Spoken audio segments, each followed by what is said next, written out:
오늘 우리가 읽은 본문은 요셉이 애굽의 총리가 되고 난 후 이제 7년, 8년이 더 지나서 이제 7년의 풍년이 끝나고 그리고 흉년이 시작된 후에 일어난 일입니다. 오늘 우리가 55절까지 말씀만 읽었습니다만 57절 그리고 42장의 1, 2, 3절까지를 보면 여러 사람들의 모습들이 나타납니다. 먼저 55절을 보면 애굽의 백성들이죠. 애굽의 온 땅이 굶주림에 백성이 바로에게 뭐 했다 합니까? 부르짖었다라고 얘기를 하죠. 우리 하나님의 백성들은 흔히 기도하는 그런 모습을 성경에서 부르짖는다 이렇게 보통 표현을 하기 때문에 부르짖는다는 이 단어를 되게 좋은 것으로 생각하시려는지 모르겠습니다. 그러나 그것의 앞뒤의 상황이 하나님 앞에 하나님의 백성들이 부르짖을 때 그런 의미가 되는 것이지, 보다 포괄적이고 일반적으로 사용되는 이 단어는 두려움과 그리고 공포 그리고 좌절과 절망 속에 빠져 있는 사람들이 하는 절규입니다. 왜 이들이 이렇게 될까요? 굶주렸기 때문에 그렇죠. 옛날 우리 이 자리에 계신 많은 어르신들 얼마나 참 고생스러운 세월들을 살아오셨습니까? 더러 연세 많이 많으신 우리 어르신들은 일제시대도 경험하시고 또 전쟁도 겪어내셨는데 그 무렵 언제까지라도 새마을운동이 한참 시작된 후에야 사라졌나요? 보릿고개라는 것들을 해마다 경험하시고 살아오셨잖아요. 아마 이 자리에 계신 어르신들도 배 한두 번 골아보지 않으신 적은 아마 없으시지 않을까 생각이 됩니다.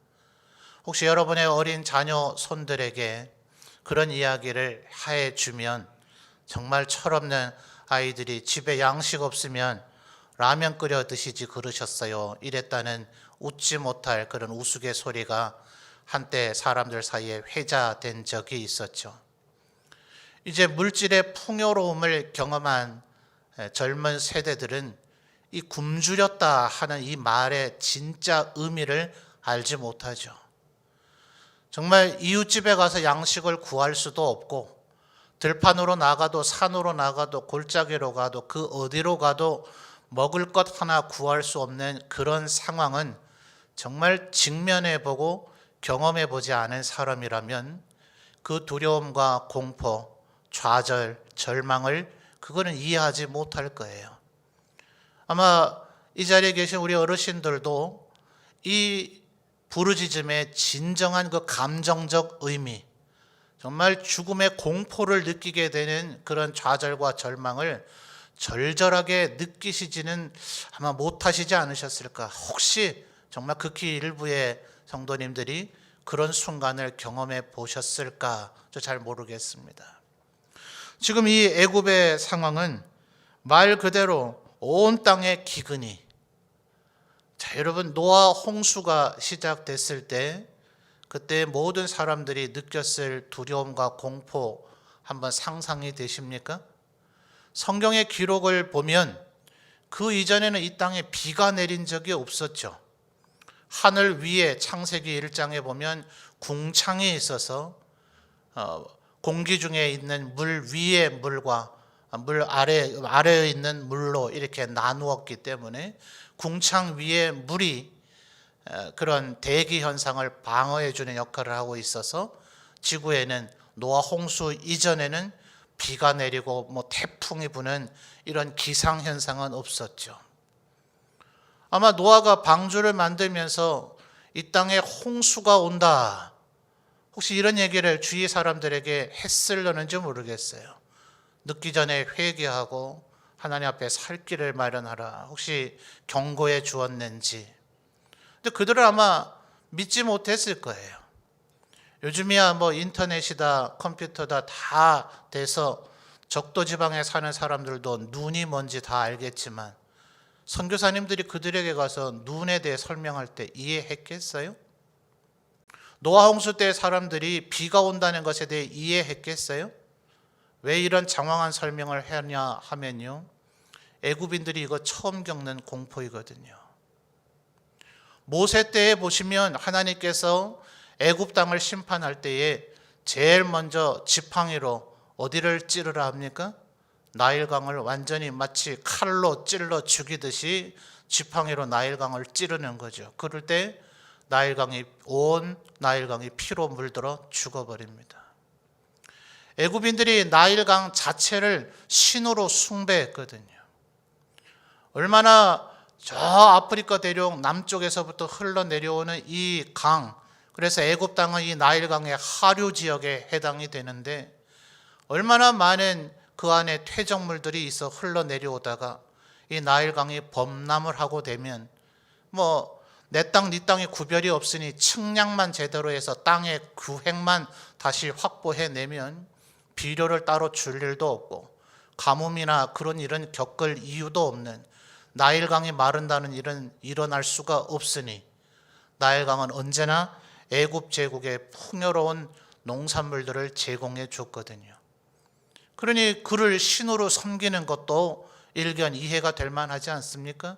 조상 대대로부터 내려오는 얘기가 이 나일강이 우리를 먹인다. 나일강이 있는 한 우리 애굽 제국에 풍년 들지 않는 해가 없다. 아마 지난 7해 동안 유례 없는 풍년이 들었지만 그건 아마 당연한 일쯤으로 여겼을 겁니다. 올해는 나일강이 우리에게 더 은혜를 베풀어서 더 많은 풍년을 우리에게 제공하는구나 라고 생각했을 뿐이겠죠. 그런데 웬걸 애굽 사람들이 이제 기근 흉년이라는 것을 경험하게 됩니다.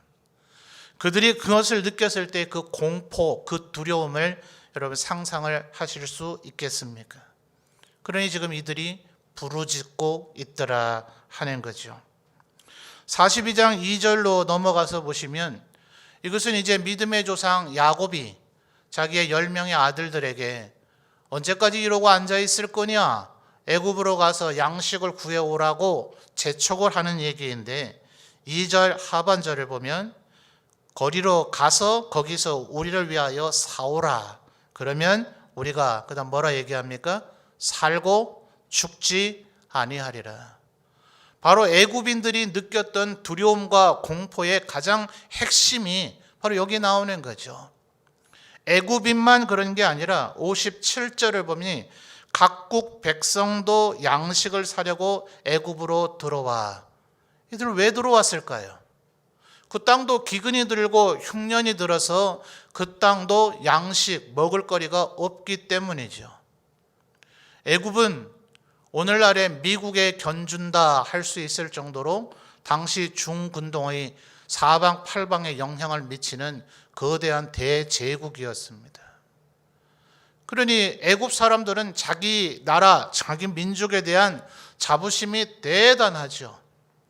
그 애굽 사람들이 좌절과 두려움, 절망을 느끼면서 바로에게 부르짖었다면 57절에 각국 백성, 애굽으로 와서 양식을 사고자 하는 이 백성들의 감정 상태를 성경은 구태여 설명할 필요가 없습니다. 이 각국 백성들 중에서도 더 멀리 애굽의 입장에서 볼 때는 거의 변방쯤에 해당되는 가나안 7족속의 영토 안에 살고 있는 야곱도 뭐라고 지금 느꼈다고요? 42장 2절에서 이미 우리가 살펴봤죠. 거기에 가서 양식을 사오면 우리가 살고 죽지 않을 것이다. 그러니 지금 온 세상에 애굽 안의 백성이든 각국의 백성이든 심지어 믿음의 가족이라고 여겨졌던 야곱과 그의 10 형님들이든 온 세상 사람 너나 할 것 없이 전부 다 두려움, 좌절, 절망, 공포 이러한 감정에 휩싸여 있지만 지금 성경을 보면 딱 한 사람만은 침착하게 있습니다. 누굽니까? 요셉이죠, 요셉. 왜 이 요셉은 온 세상 사람들이 이렇게 두려움과 좌절, 절망의 공포를 느끼는 가운데서 전혀 요동치지 않고 이렇게 침착할 수 있었는가? 요셉은 7년 동안 풍년이 왔고, 그리고 이제 7년이 지나면 이 흉년의 끝이 있을 것이라는 것을 알기 때문이죠. 요셉이 뭘 아느냐? 이 알미라 하는 것이 대단히 중요하죠. 바로 이 요셉이 알았던 것, 도대체 요셉은 무엇을 보았기에 이런 것을 알 수 있었는가? 오늘 우리 모든 성도들에게도 이러한 암과 이러한 믿음, 이러한 생각들이 있어서 이 어려운 시기를 요동치지 아니하고 두려움이나 공포나 좌절과 절망에 휩싸이지 아니하고 요셉과 같이 믿음으로 침착하게 이 어려움의 시기를 이겨나갈 수 있는 우리 모든 성도들이 되시기를 주님의 이름으로 축원합니다.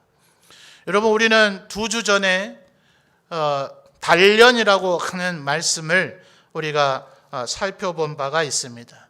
시편 105편 다시 한번 찾아보죠. 우리 2주 전에 오전에 말씀 나누면서 이미 찾아봤던 말씀입니다만 시편 105편 19절의 말씀을 보겠습니다.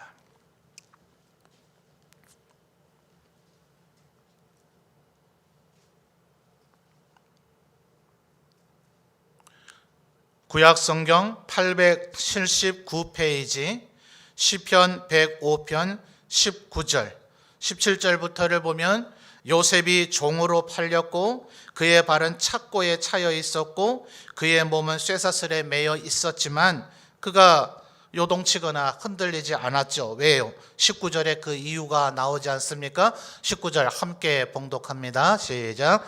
곧 여호와의 말씀이 응할 때까지라 그의 말씀이 그를 단련하였도다. 아멘. 자, 뭐가 요셉을 단련했다고요? 말씀이 요셉을 단련했기 때문에 그는 이러한 상황 가운데서 요동치거나 흔들리지 않았습니다. 말씀에 대한 확고한 믿음, 그 믿음이 있어야 7년의 풍년이 지나갔으니 그 꿈을 겨우 바로의 꿈을 그저 알았다, 들었다, 그래서 그것을 해석해 줬다. 아니요, 그것만 가지고 되지 않습니다. 사람들은 7년의 풍년 같은 것은 믿기 쉽습니다. 그런데 흉년의 7년이 시작이 돼서 1년이 지나고 2년이 지나고 나면 5년 더 지나고 나면 이 흉년이 과연 끝날까? 아니요, 사람들 좀처럼 믿지 않아요. 이런 얘기를 귀담아 듣지도 않죠. 바로가 꿈을 꿨는데 애굽에서 가나안 땅에서 이 애굽 땅으로 팔려온 요셉이라 하는 청년이 그것을 해석해 줬다던데 7년 동안 풍년이 들고 7년 동안 흉년이 든다던데 아무리 그 이야기를 들었다 한들 또 유례 없는 풍년이 7년 동안 이어졌다 한들 믿음이 없으면 하나님의 말씀에 의해서 연단되지 않으면 흉년이 들고 나면 그 다음에는 그 얘기들이 다 기억되지 않는단 말입니다.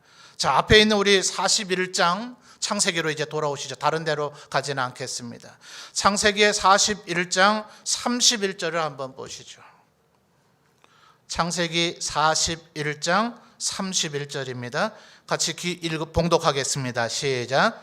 후에 든 그 흉년이 너무 심함으로 이전 풍년을 이 땅에서 기억하지 못하게 되리이다. 자, 요셉이 벌써 예측하고 있죠. 이게 인간의 본성이란 말입니다. 아무도 바로에게 꾸게 하셨던 이 꿈을 알지 못했고 바로 앞에서 이 꿈을 해석해 주는 요셉의 얘기를 들은 사람이 있었다 할지라도 뭐가 없으면요?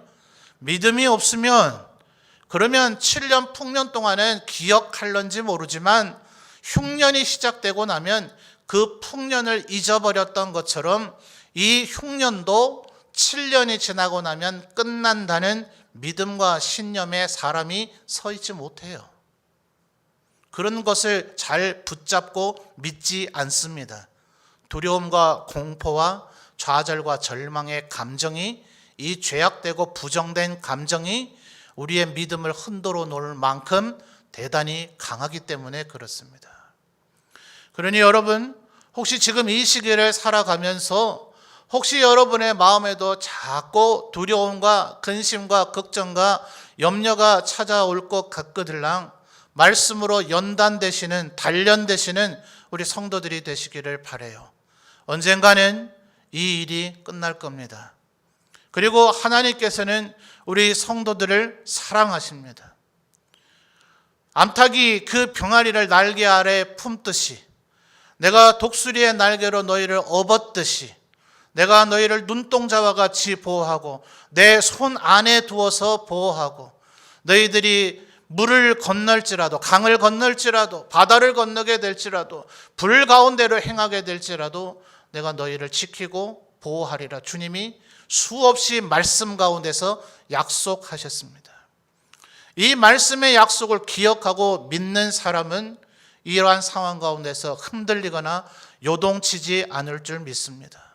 온 세상이 다 두려움에 빠져 있고 좌절과 절망 속에 빠져 있다 할지라도 하나님의 말씀이 여러분을 단련하여서 지금 이 애굽의 흉년 가운데서 온 세상 사람들이 다 부르짖고 그저 죽지 않고 살기 위해서 양식을 구하는 일에만 혈안이 되어 있다 할지라도 그 어떤 상황 가운데서도 흔들리거나 요동치지 않는 이 요셉과 같은 믿음이 여러분에게 있으시기를 다시 한번 주님의 이름으로 축원합니다.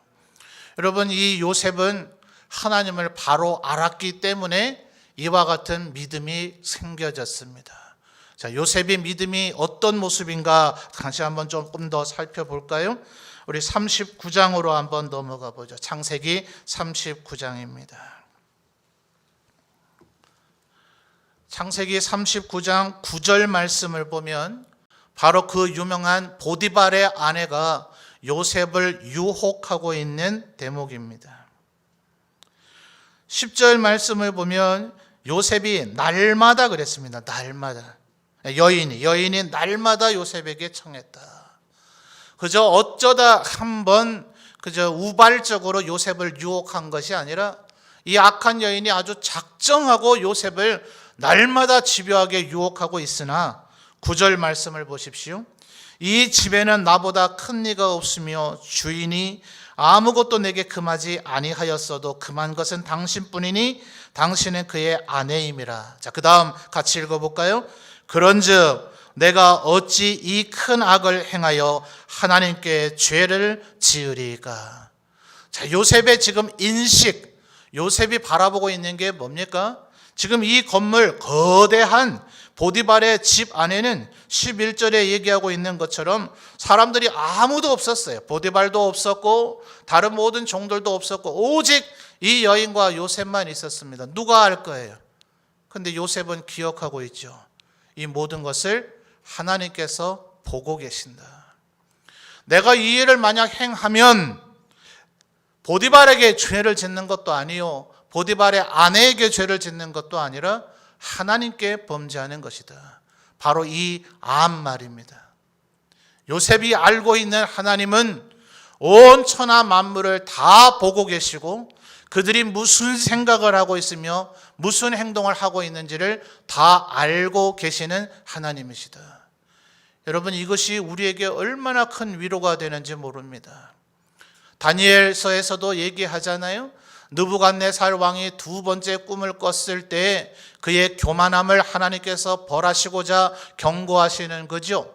느부갓네살 자체가 거대한 나무와 같아서 그 나무에 온갖 새들이 깃들여져 있고 그 새들은 그 나무의 열매로 다 먹고 살고 그 나무 그늘 아래 모든 인생들과 모든 짐승들이 다 그 그늘 아래 편안하게 지낼 수 있을 정도의 거대한 나무였는데 그 나무가 한 순찰자, 한 거룩한 자가 보시고는 그 나무를 찍어 넘어뜨리셨다.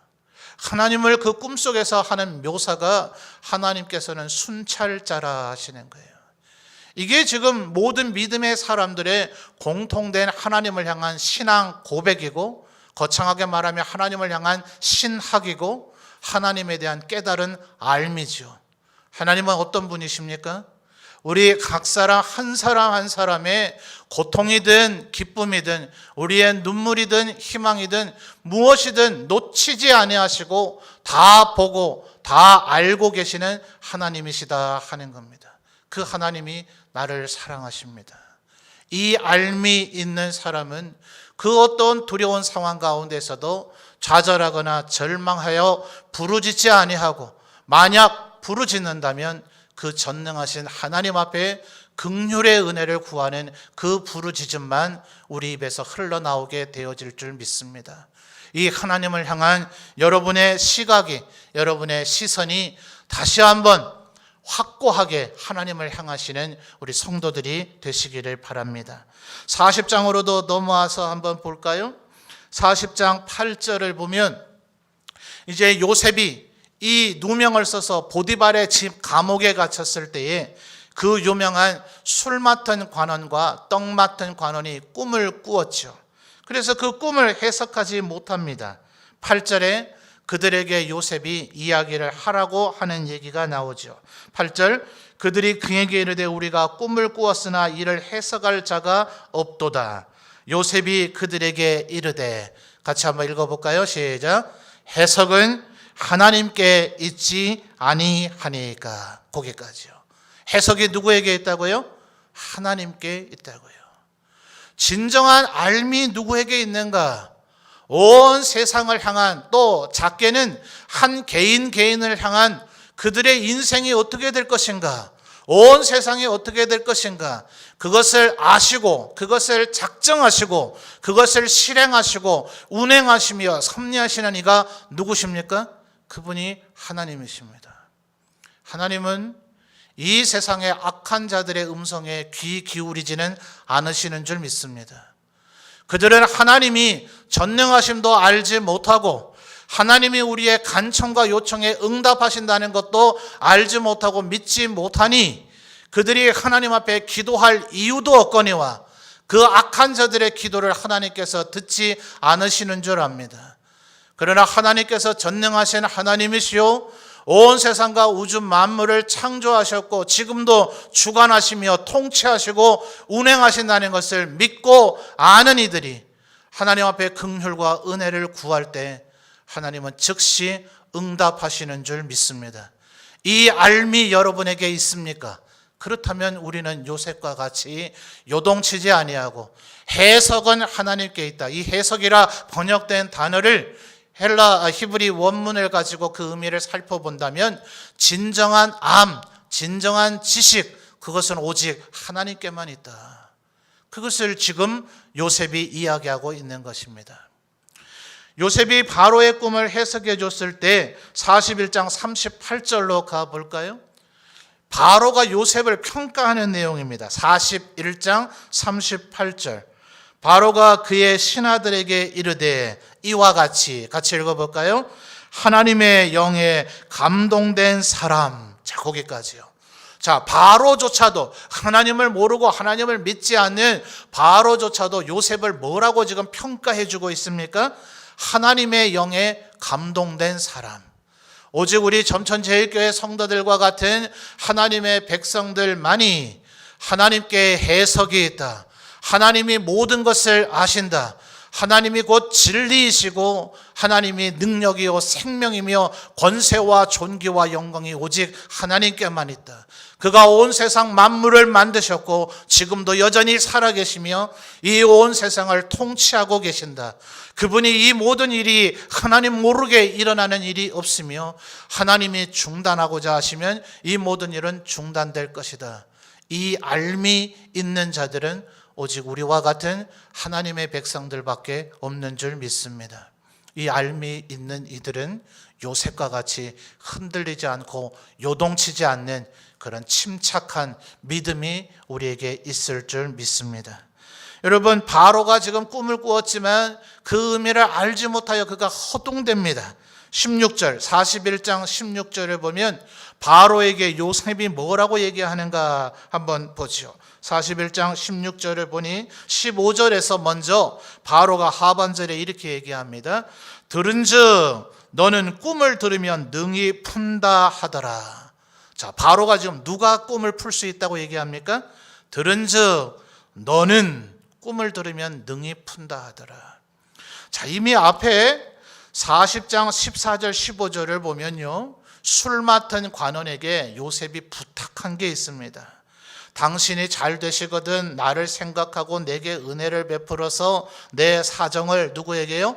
바로에게 아뢰어 이 집에서 나를 건져주소서. 나는 히브리 땅에서 끌려온 자요 여기서도 옥에 갇힐 일은 행하지 아니하였나이다. 자, 요셉이 지금 보디발의 감옥에 있을 때에 술 맡은 관원에게 제발 누구에게 말 좀 잘해서 나 좀 나가게 해달라고 지금 요청하고 있습니까? 현실적으로 이 인간 사회의 권력은 바로에게 있다는 걸 요셉도 알죠. 지금 그 바로 앞에 요셉이 섰습니다. 바로가 말하기를 들은즉 너는 꿈을 들으면 능히 푼다고, 요셉이 그걸 풀 수 있다고 바로는 이미 인식하고 있습니다. 굳이 아니라고 말할 필요 없잖아요. 그저 누가 그 꿈을 풀 수 있는 진정한 해석이 하나님께 있는지 또 선언 안 해도 되잖아요. 그냥 바로에게 꿈을 얘기하십시오. 그럼 제가 풀어드리겠습니다 하면 진실로 그 꿈의 진정한 의미를 알려주신 것은 하나님이었을지라도 바로가 요셉에게 그 능력이 있다고 착각하는 건 바로의 자유일 거 아니에요. 바로가 그렇게 착각하고 나면 그 은혜와 힘은 요셉에게 주어질 거 아닙니까? 얼마나 이 순간 유혹이 될까요? 그런데 16절에 요셉이 뭐라 얘기합니까? 요셉은 절대로 타협하지 않고 굴복하지 않습니다. 요셉이 바로에게 대답하여 이르되, 함께 읽어볼까요? 시작. 내가 아니라 하나님께서 바로에게 편안한 대답을 하시리이다. 뭐라고요? 내가 아니라 하나님께서 바로에게 편안한 대답을 하실 것입니다. 이게 요셉의 신앙이요 신학입니다. 내가 이 문제를 해결하려면 우리 해결할 방법이 없습니다. 어떻게 우리가 예배드리는 문제를 어떻게 해결해 낼 거예요? 어떻게 이 코로나 바이러스를 어떻게 해결해 낼 거예요? 백신이 생산이 제때 제대로 안 되는지 그 나라들도 지금 못 맞아서 난리라네요. 언제 백신 맞게 될 거예요? 이거 어떻게 우리가 해결할 거예요? 우리 힘으로 해결할 수 있는 방법 없어요. 내가 아니라 누가 편안한 대답을 하신다고요? 하나님께서 편안한 대답을 하시리이다. 이 모든 것이 뭡니까? 요셉이 바라본 하나님이고 요셉이 알고 있는 하나님입니다. 이 요셉의 알미, 이 요셉의 바라본 요셉의 눈의 이 시각이 요셉으로 하여금 온 세상이 두려움과 좌절과 절망과 공포 속에 있을 때에 요셉을 침착하게 만들더라. 자, 25절로 넘어가서 볼까요? 41장 25절입니다. 바로가 꿈을 얘기를 하니 요셉이 그 꿈의 내용을 얘기해 주는 게 중요한 게 아닙니다. 7년 풍년, 7년 흉년 이게 중요한 게 아니고요. 25절 요셉이 바로에게 아뢰되 바로의 꿈은 하나라. 그 다음 뭐라고요? 같이 읽어볼까요? 하나님이 그가 하실 일을 바로에게 보이심이니이다. 28절에서 또다시 얘기하죠. 내가 바로에게 이르기를, 같이 읽습니다. 하나님이 그가 하실 일을 바로에게 보이신다 함이 이것이라. 32절에서 또다시 얘기합니다. 바로께서 꿈을 2번 겹쳐 꾸신 것을, 같이 읽습니다. 하나님이 이 일을 정하셨습니다. 하나님이 속히 행하시리니. 요셉의 믿음은 확고하죠. 하나님께서 모든 것을 아신다. 하나님께서 모든 것을 다스리신다. 하나님께서 모든 것을 통치하신다. 이 알문 요셉으로 하여금 기도하게 했습니다. 이 알문 하나님으로 요셉으로 하여금 말씀 읽게 했습니다. 이 알문 요셉으로 하여금 아무도 없는 보디발의 아내와 단둘밖에 없는 상황 가운데서도 하나님이 이 모든 것을 보고 계시다 하여 그의 행실을 정결하게 만드는 믿음으로 작동됐습니다. 이럴 때 요셉은 온 애굽을 다스리는 총리가 되었고 온 세상 사람들이 좌절하고 절망하는 가운데서 흔들리지 않는 견고한 믿음을 소유한 자로 살 수 있었더라 하는 것입니다. 여러분, 마지막으로 시편 123편 한 번만 찾고 오늘 말씀을 정리하겠습니다. 우리 예배 시작할 때에 성시 낭독으로 제가 1절을 읽었습니다만 2절 말씀을 한번 같이 살펴봤으면 좋겠어요. 시편 123편 2절 말씀입니다.